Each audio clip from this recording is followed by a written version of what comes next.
All right, it's my review of episode 7 of Vinland Saga, season 2. Spoiler alert. One of the things I like about this series is that it has a lot of different types of episodes, and it makes it very interesting. This one was kind of deep. Started out with Snake and his patrol finding some footprints and seeing that there was a thief on the land, and they're trying to figure out who it is. They're like, they need to find this thief and punish him. That's a very quick hit first scene before the credits. And then after the credits, the next thing you see is, if I remember right, it was Einar and Thorfinn looking at the wheat crop starting to grow. They were little buds, a couple of inches tall, and they were kind of marveling at it. And then it's a funny scene of Einar starting to pray for the crops to grow. But he prays pretty aggressively. We talk about the violence in Vinland Saga. If there's such thing as violent prayer, that's what it was. He was yelling and screaming, and he was very aggressively praying. I've never seen prayer like that before. Well, I can't say that. I've been to some Pentecostal churches that are pretty crazy, but and then he basically tells Thorfinn, like, look, we don't have any offerings to give the gods, so we need to pray. So he basically forces Thorfinn down, and it's really interesting to see Thorfinn's reaction to Einar. He gets down and starts praying with him, and Einar kind of coaxes him to pray more and more aggressively. But Thorfinn has a lot of respect for Einar, you could tell, and he actually listens to him. Completely different Thorfinn than season 1, so it's really interesting. And you just get this feeling that the caged tiger that is Thorfinn from season 1 is still there. It's going to be unleashed at some point, so I'm waiting for it. Before that scene, Einar was at the well talking to, I was going to remember her name, I can't remember it. The young lady, the other slave who is always around, and obviously she likes Einar, and they were talking and told him he was a nice guy, which he was geeking out about. He obviously is smitten with this young lady. It was the first time he saw her. She walks over. She gets called by her mistress, the woman who is in charge of her. So she leaves Einar and goes over there, and the woman just hauls off and slaps her. It's like, you need to get to work, And she kind of scolds her about being lazy, basically. And they show her with a big red mark on her face from where she got slapped pretty hard. And she goes on and does the work. Nobody sees this, but we do.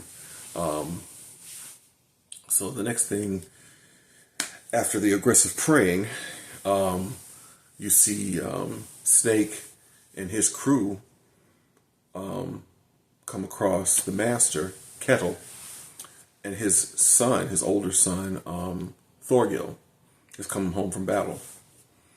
And they come up to him and they show him the prisoners, his two kids who've been stealing. A little boy and a young girl. The little boy is 12, and then a young girl who, might be like 7 or 8. His little sister. And they tell the master, hey, we need to punish these kids.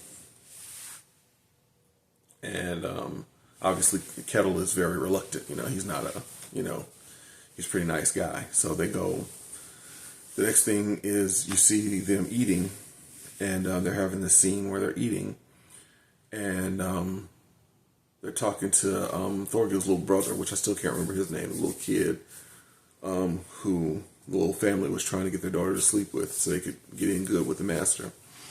But he's basically making fun of Thorgil's basically making fun of his little brother for not being a warrior.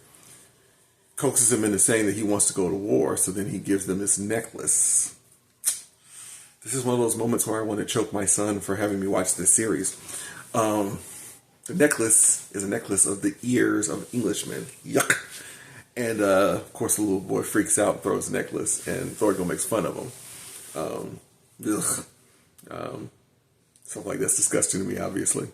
But he has his neck, he had the necklace and he made fun of him or whatever. Excuse me. And then anyway, they go on and they finally reach a point where Snake, I think, is the one who says it. He's like, we need to do something about these thieves. What are we going to do? How are we going to punish them? So they basically hold court. They have the, Kettle sits there, and Pater is, I guess it's his right-hand man or some kind of way. We saw him earlier helping out Thorfinn and patching up his wounds when he got sliced up. And by Fox, I think it was, Fox and Badger. Anyway, Pater's standing there next to Kettle, and the kids are down on their knees. They had been chained up. They saw them chained up, waiting to be tried.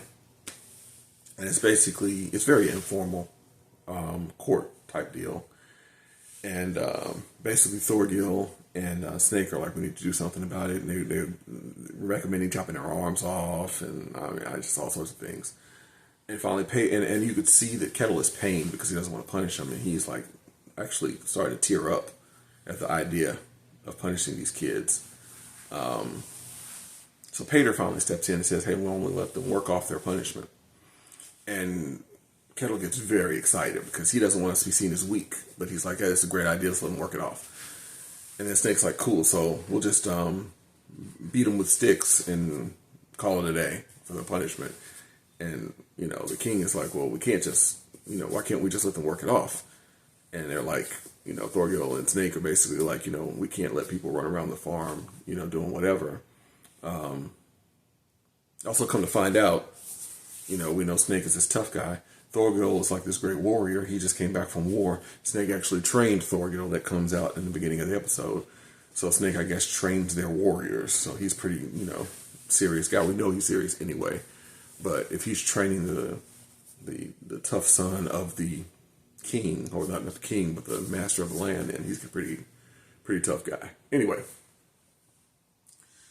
so they go.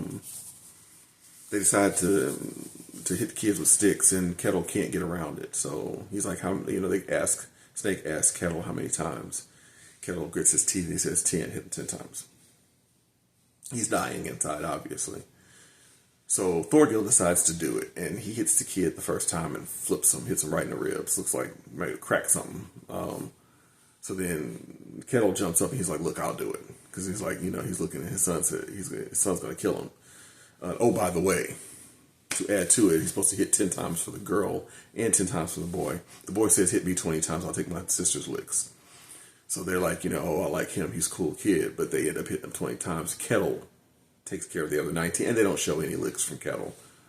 The next thing you see is they're feasting, and Kettle is at his, Kettle is not there. And you later see him in the bed. He ends up, and he's laying there talking to a young lady. You don't see the woman, you just see him kind of laying in her lap, talking about his history is a lie. Oh, yeah, and then there's that, his son tells the story to the younger son of Kettle being this great warrior. They call him Iron Fist Kettle, because he would swing his weapon and break it, and then he just use his fists and, kill as many men as anybody. It looks like somebody who's like along the line of Thor's and Thorkel type guy. So he has his backstory. When he's with this young lady at the end of the episode, he's basically telling her it's all a lie.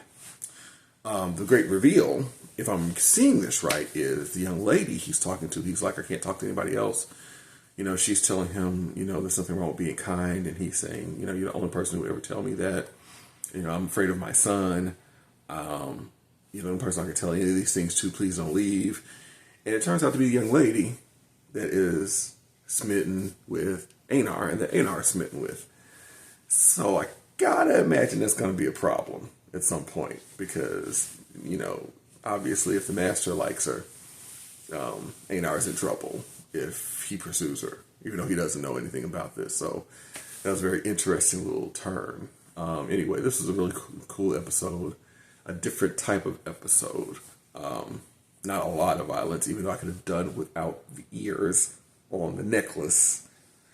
It's going to be interesting how this young lady fits into this story.